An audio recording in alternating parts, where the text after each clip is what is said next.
నమస్తే. Welcome to our channel. ప్రస్తుతం మనతో ప్రముఖ ఆధ్యాత్మికవేత్త, ఆస్ట్రాలజర్ ఫణి భాస్కర్ శర్మ గారున్నారు. వారితో మాట్లాడదాం. నమస్తే అండి. నమస్తే అమ్మా. అయితే కుజదోషం ఉన్న వాళ్ళు వివాహాలు త్వరగా అవ్వవు. లేదు వివాహాలు అయిన వాళ్ళకి కూడా కొంచెం సమస్యలొస్తాయి కదా! సో, కుజదోషం ఉన్న వాళ్ళు ఎటువంటి పరిహారాలు పాటించాలో చెప్పండి గురువుగారు? ఓకే అమ్మా.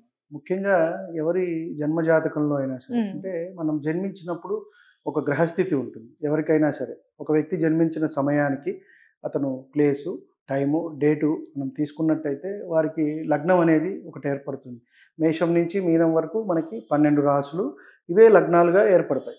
కాబట్టి ఒకళ్ళది మేష లగ్నం ఉంటుంది, ఒకళ్ళకి కన్యా లగ్నం ఉంటుంది, ఒకళ్ళకి కర్కాటకం, ఒకళ్ళకి మీనం, ఇలా ఉంటుంది హ్మ్. సమయాన్ని బట్టి. మనకి రోజుకి 24 గంటలు కాబట్టి ప్రతి 2 గంటలకి లగ్నం మారుతూ ఉంటుంది. చంద్రుడు అయితే 2.5 రోజులకి మారుతూ ఉంటారు కాబట్టి అక్కడే ఉంటారు.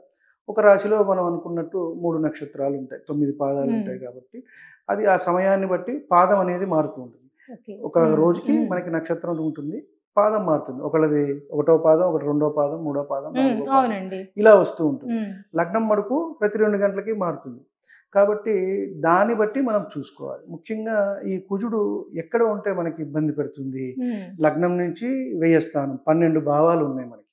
కాబట్టి లగ్నంలో ఉన్నప్పుడు, ద్వితీయంలో ఉన్నప్పుడు, 2లో ఉన్నప్పుడు ఇబ్బంది హ్మ్. పెడతాడు.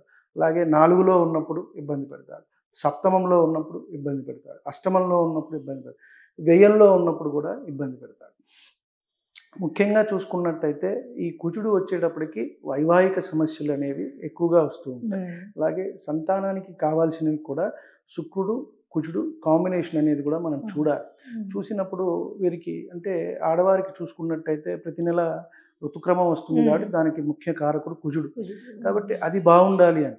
తర్వాత కుజుడు చాలా అగ్రెసివ్‌గా ఉంటాడు. హ్మ్. ఇప్పుడు ఒకరి జాతకంలో వధూవరుల జాతకాలు వస్తూ ఉంటాయి. మనకి చూడటానికి వచ్చినప్పుడు మ్యాచ్ మేకింగ్‌కి ఇస్తూ ఉంటారు. అవునండి. సో, చూసినప్పుడు ఏమవుతుందంటే ఒకళ్ళ దాంట్లో రెండో స్థానంలో ఉంటారు. ఒక స్థానంలో ఒకళ్ళకి నాలుగో స్థానంలో ఉంటారు. ఒకళ్ళకి ఏడో స్థానం. అట్లా ఉన్నప్పుడు పర్వాలేదమ్మా. ఏ స్థానంలో అయినా ఇప్పుడు నేను చెప్పిన 1, 2, 4, 7, హ్మ్. 8, 12 స్థానాల్లో ఎక్కడున్నా పర్వాలేదు. దీంట్లో మళ్ళీ ఎక్కువ తక్కువ అంటూ ఉండదమ్మా. కొంతమంది మనకి చెప్తూ ఉంటారు, ఏమన్నా వస్తే ఆళ్ళు అన్నారండి కొంచెం ఉందండి ఆ! దోషం. అంటే అవునండి. కొంచెం అనేది ఉండదమ్మా. ఉండదు. ఈ ఓహ్! 10%, 50%, 100% అనేది ఉండదమ్మా. హ్మ్. మీకు దోషం ఉన్నది అంటే ఉన్నది. దోషం ఉంది అంటే లేదు అంటే ఉన్నట్టే. హ్మ్. లేనట్టే. హ్మ్. కాబట్టి ఎవరి జన్మ జాతకాన్ని బట్టి లగ్నాత్తు మనకు ఆ స్థానాలు మనకి చెప్పబడ్డాయి. వీటిల్లో గూడా ఏంటయ్యా మళ్ళీ మనకి ఎక్కడ ఉంటే ఎక్కువగా ఉంటుంది, ఎక్కడ ఉంటే తక్కువగా ఉంటుంది అంటే మకరంలో ఆయన మంచి బలంగా ఉంటారు. మకర రాశిలో కనుక కుజుడు ఉన్నట్టయితే ఆయనకి అది ఉచ్చస్థానం. కాబట్టి బలం ఎక్కువగా ఉంటుంది. ఆ లగ్నానికి ఆ స్థానం ఎక్కడుంది అనేది చూడాలి. మేషం నుంచి చూసుకుంటే అది 10వ స్థానం అవుతుంది. కాబట్టి వాళ్ళకి మంచి వృత్తి, ఉద్యోగాల్లో వాళ్ళకి మంచి చేయటానికి అవకాశం ఉంటుంది. హుహు. అలా కర్కాటకానికి చూసుకున్నాం అనుకోండి, సప్తమంలో ఉన్నాడు. కాబట్టి వివాహపరమైన సమస్యలు వీరికి ఎక్కువగా వచ్చే అవకాశం ఓహ్! ఉంటుంది. ఆల్దో ఇక్కడ ఏంటంటే ఈ లగ్నానికి పంచమాధిపతి, దశమాధిపతి అవుతాడు. కాబట్టి సప్తమంలో ఉన్నప్పుడు ఏంటంటే వీరికైతే 20, 22 ఆ టైంలో అయిపోవటం. లేదు అంటే 30 సంవత్సరాలు రావాల్సిన అవకాశం ఆహా! ఉంటుంది. హ్మ్. దానివల్ల లేట్ ఎక్కువగా ఉంటుంది. మనం ఎందుకు ఇద్దరికీ ఉండాలి అని చెప్తున్నాము అంటే మనకి ఈ నాడీలు కూడా చూస్తాం మనం. 18 పాయింట్లు మనకి కలవాలి అని చెప్పని మినిమమ్ చెప్తూ ఉంటారు. అవునండి. 36 పాయింట్ల వరకు ఉండాలంటారు. ఇవి మినిమమ్ చూసుకున్నప్పుడు ఒకే నాడీ ఉంటే గనక ఇబ్బందవుతుంది భార్యాభర్తలది. అలాగే ఒకే బ్లడ్ ఉన్నా కూడా మనం చూసుకుంటాం. బి పాజిటివ్ ఉందా? ఏ పాజిటివ్ డిఫరెంట్ ఎందుకు చేసుకోవాలంటారు. ఇదివరకు మేనత్త, మేనమామ పిల్లల్ని అవును. చేసుకునేవాళ్ళు. చేసుకునేవారు. వాళ్ళు హ్మ్. ఇబ్బందులేమి లేవు. సక్రమంగానే సాగారు. అన్నీ హ్మ్. ఉన్నాయి. కానీ ప్రస్తుతం ఉన్న కాలమాన పరిస్థితుల్ని బట్టి వీళ్ళు చదువుకోవటము, దాంతో పాటు జ్ఞానం పెంచుకోవటం, ఈ అగ్రెసివ్‌నెస్ కూడా ఎక్కువైపోయాయి. దీనికి కారకుడు కుజుడే. ఓహో! ఎంతకైనా ముందుకు వెళ్ళిపోతూ ఉంటారు.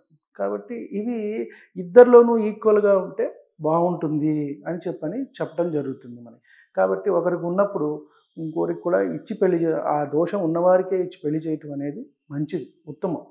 ఓహో! లేని ఇప్పుడు పక్షంలో కుజదోషం ఉన్న వాడికి మళ్ళా కుజదోషం ఉన్నవాడిచ్చి ఇవ్వాలమ్మ. చెయ్యొచ్చు. ఇవ్వచ్చమ్మ. అలాగే చేయాలమ్మ. ఆహా! అలా చేస్తేనే వారికి ఇబ్బందుండదు. వారి సంసారం సాఫీగా హ్మ్. సాగుతుంది.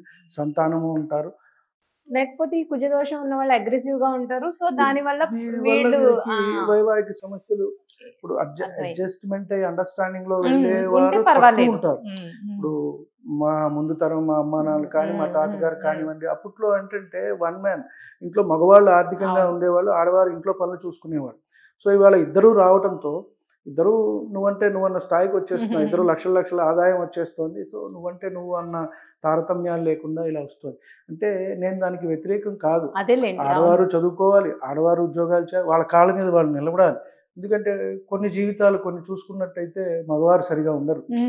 ఈ అనవసరమైన వాటికి బానిసలు అవటం, జోదము, మద్యము, ఇతరత్ర అలవాట్లకి ఆధారపడి వాళ్ళు ఇంట్లో సంపాదన ఇవ్వకపోతే మరి కుటుంబం జరగదు.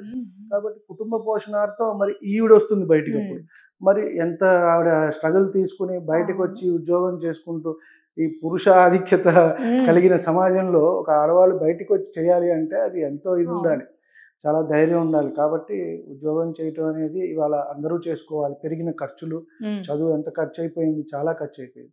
కాబట్టి తప్పులేదు. కానీ ఇది ఉన్న వాళ్ళకే ఇచ్చి చేసుకోవాలమ్మా. ఇప్పుడు ఉదాహరణకి మనం వధువు జాతకం చూస్తున్నాం, అమ్మాయి కుజదోషం ఉందండి అని చెప్పారు పంతులు గారు చూసి, మనకి ఆస్ట్రాలజరో పంతులు గారు గుళ్ళో ఎవరో ఒకరిని చూపిస్తారు.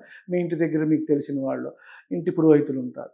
సో వాళ్ళకి అటువంటి వారికే ఇచ్చి పెళ్లి చేయాలి. ఆ అబ్బాయికి ఎక్కడో ఒకడ ఏదో ఒక స్థానంలో ఉండొచ్చు. ఇప్పుడు మనం చెప్పుకున్న స్థానం లగ్నం కానీ, ద్వితీయం కానీ, చతుర్థం కానీ, సప్తమం, అష్టమం, వ్యయం, వాటికి తగ్గట్టుగా కొన్ని ప్రాబ్లమ్స్ అనేవి వారికి వస్తూ ఉంటాయి. ఒకళ్ళకు ఉండి ఒకటికి లేకలేదనుకోండి, ఒకళ్ళకి ఆయుర్దాయ సమస్యలు వచ్చి మధ్యలోనే ఒకళ్ళు కాలం చేయటము, విడిపోవటము, ఇటువంటి సమస్యలన్నీ కూడా వస్తూ ఉంటాయి. వీటికి మనం చూసుకున్నట్టయితే ముఖ్యంగా చూసుకుని వెళ్ళటం అనేది మంచిది. అంటే నార్మల్గా పరిహారాలు ఏమైనా ఉంటాయండి కుజదోషంతో ఉన్న వాళ్ళకి? ఉంటాయమ్మా. మనము ముఖ్యంగా తీసుకున్నట్టయితే కాత్యాయని వ్రతం దీనికి బాగా పనిచేస్తుందమ్మా. చాలా చెప్పదగ్గ వ్రతము. మన సౌత్ లో కూడా ఈ మధ్య బాగా చేస్తున్నారు, నార్త్ లో బాగా చేస్తారు. నార్త్ లో బాగా చేస్తారు. కాత్యాయని వ్రతకల్పం అని ఉంటుంది. అది 9 వారాలు చేసినట్టయితే మంచి ఫలితం వస్తుంది. ఈ మధ్య నాకు ఒక 2-3 క్లయింట్స్ కూడా చెప్పడం జరిగింది. అది వాళ్ళకి మంచిగా అయ్యి కరెక్ట్గా 9వ వారం అయ్యేటప్పటికే ఒక అబ్బాయికి కుదిరింది. సో కొంతమంది ఇంకా చేస్తున్నారు. కొంతమంది అంటే ఇతరత్ర సమస్యలు కూడా ఉంటాయమ్మా. ఒక చక్రం ఉన్నట్టు ఒక చక్రం ఉండదు. మనం ఒక్కొక్కసారి చూస్తుంటే ఒకే లగ్నం వాళ్ళు, ఒకే రాశి వాళ్ళు, అన్నదమ్ములకు కూడా విడివిడిగా ఉంటూ ఉంటుంది ఫలితాలని. ఎందుకంటే వారి గ్రహస్థితి, పూర్వజన్మ పుణ్యము ఇవన్నీ చూడాలి. 159 లాట్స్ ప్రతిదానికి కూడా యోగకారకులు, వాళ్ళు బాగుండాలి. వాళ్ళు రవితో అస్తంగత్వం చెందటం, బలం కోల్పోవటం, కొన్ని గ్రహాలు కొన్ని చోట ఉన్నప్పుడు నీచపడటం అనమాట, బలం కోల్పోవటం అమ్మ. ఆ మాట మనం వాడకూడదు కానీ బలం కోల్పోవటం అనాలి. కొన్ని ఉచ్చలో ఉంటాయి, అంటే బలం ఉంటాయి బాగా. ఆ దశలు మనకి యోగకారకంగా ఉంటాయి. ఆ వ్యక్తికి ఆ దశ రావాలి ఏదైనా సరే. ఒకసారి శత్రుదశలు నడుస్తున్నాయి అనుకోండి, అభివృద్ధి ఉండదు. అందుకే ఏంటంటే ఎంత చేసినా ఇలాగే ఉంటుందండి, ఎంతమందికి మనం చూపించుకున్నా ఇలాగే ఉంది, మనకేం జరగట్లేదు ఎవరి దగ్గరికి వెళ్ళినా అని కొంతమంది నిరాశ నిస్పృహలతో ఉంటారు. కాబట్టి అలా కాకుండా సమయం అయితే కొంచెం 29-30 అయితే వస్తే కానీ వయసు వారికి అవకాశం అనేది ఉండదు. అలాగే మనం సప్తమాధిపతిని కూడా చూడాలి ప్రతిదానికి. వివాహకారకుడు శుక్రుడు న్యాచురల్గా వచ్చేప్పటికి. ఆడవారికి మనం గురువుని కూడా చూడాలమ్మ. గురువు ఎలా ఉన్నారు రాశి చక్రంలో, మగవారికి శుక్రుడు ఎలా ఉన్నారు చూడాలి. ఇది చూసుకుంటూ కుజుడు ఎక్కడ ఉన్నాడు ఏంటి. అసలు ప్రయారిటీ ఏంటంటే కుజుడు ఉంది, దోషం ఉంది, లేదు అంటే దాన్ని పక్కన పెట్టడమే ఉత్తమం. ఇక మిగతావి బాగున్నాయనో, లేదా కొంతమంది అడుగుతూ ఉంటారు మంచి సంబంధం అండి, బాగా సెటిల్ అయ్యారు, బాగున్నారు అది అని. కొంతమంది సంతానం వస్తుందమ్మా ఇబ్బంది అన్నా కూడా ఇవాళ కొత్త పద్ధతులు వచ్చాయి కదండి ఇట్లా అంటున్నారు. అది కొంత వినటానికే కొంచెం ఇబ్బందికరంగా ఉంటుంది, కానీ తల్లిదండ్రులే అలా మాట్లాడటం అనేది కొంచెం బాధగా ఉంది.